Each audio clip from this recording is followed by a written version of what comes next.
ഇമാം യഹ്യ റളിയല്ലാഹു അൻഹുവിന്റെ അടുക്കൽ ഒരു സ്ത്രീ വന്നിട്ട് പറഞ്ഞു, ഷെയ്ഖ് അവറുകളെ, എൻ്റെ കിണറ്റിൽ കോഴി വീണ് ചത്തിട്ടുണ്ട്.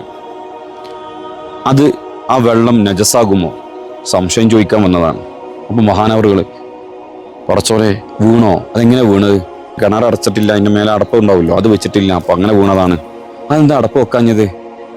വീണ്ടും സംശയം ഇങ്ങനെ ചോദിച്ചുകൊണ്ടിരുന്നു.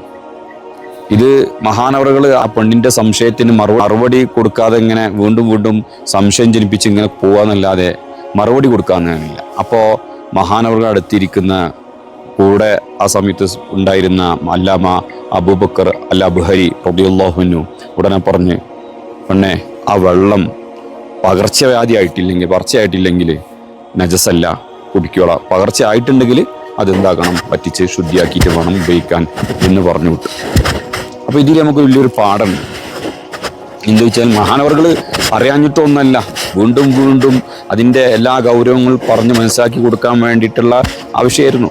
പക്ഷേ ഇതിൽ നമുക്കൊരു പാഠമുണ്ട്. നമ്മൾ വീട്ടിലൊക്കെ കോഴികൾ പോലും ചാകില്ലേ, അപ്പോൾ അത് എങ്ങനെയാണ് സംശുദ്ധമാക്കേണ്ടതും എങ്ങനെയാണെന്നുള്ളതൊക്കെ മഹാനവറുകൾ അതെന്താക്കി ഫിഖ്ഹ് പണ്ഡിതനായ അല്ലാമ അബ്ഹരി റളിയല്ലാഹു അൻഹു അബൂബക്കർ അൽ അബ്ഹരി റളിയല്ലാഹു അൻഹു വിശദീകരിച്ചു കൊടുക്കുന്നുണ്ട്.